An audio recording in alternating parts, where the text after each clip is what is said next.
President Obama today signed a $600 million border security bill, but he did it privately without making any remarks. Regardless of how that's interpreted, one thing does seem certain.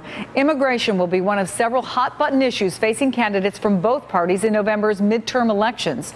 If you want to throw in same-sex marriage back in the headlines because of that Prop 8 ruling in California, you've got a pretty flammable mix for politicians of all stripes. Cenk Uygur is host of the online show The Young Turks and is a blogger as well.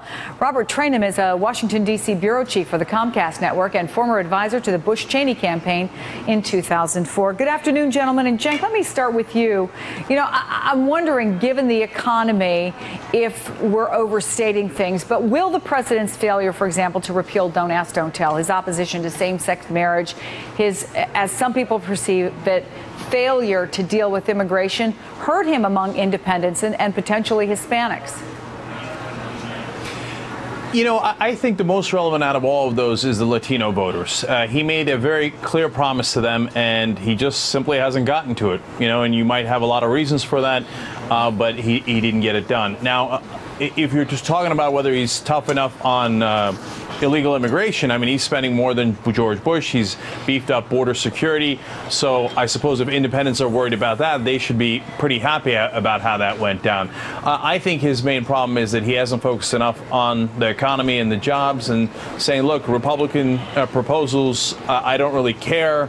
I'm going to get beyond all these filibusters, and I'm going to say either you're with me and we tackle this jobs problem, or you're against me and you don't want to tackle the jobs problem. Yeah, and let me just ask you, Robert, for a minute about the immigration issue, because Republicans from Arizona to Florida are proposing everything from what I guess you would call common sense to pretty radical solutions to illegal immigration. Marge Baker, who's running for the state legislature in Florida, suggested that illegal immigrants should, quote, be shipped out to the middle of the country where we can put up high walls and leave them there.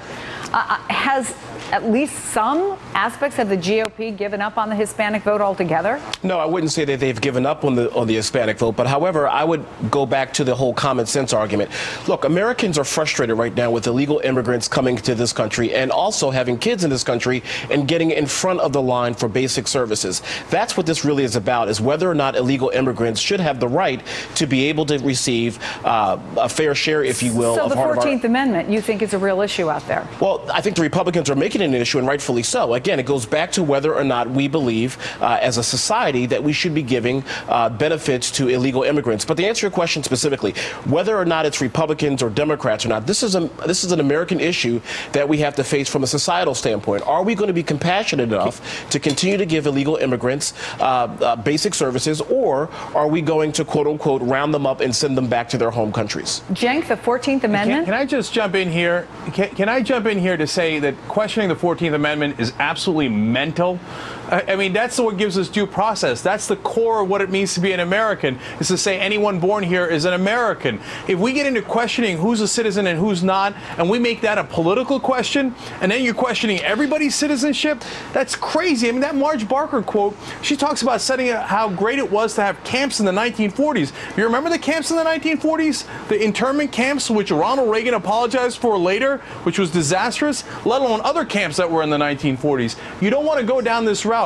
And if you're a Latino voter in the country, Obama hasn't given you what he told you. But then if you turn to the Republicans, they're a disaster. They're questioning the 14th Amendment. Where do you have to go? Chris, can I respond to that? Yeah, Robert, a disaster. This is a policy question. This is a tax question. The bottom line is that this country has deficits as far as the eye can see. And the real question is whether or not we can afford or not. First of all, let me just strongly say that rounding folks up and putting them in detention camps is not something that I condone at all. However, this is a realistic question that we have to ask ourselves. Can we afford to provide for illegal immigrants where we can barely afford to pay for the folks that are already born in this country? Robert, that's the question. I'm sure we're going to get an agreement then. I'm sure we're going to get an agreement because you're going to say that the top 2% wealthiest people in the country should not get that $700 billion tax cut, right? Because you're so worried about the deficit. You're putting an apple before an orange. Don't mix up the issue.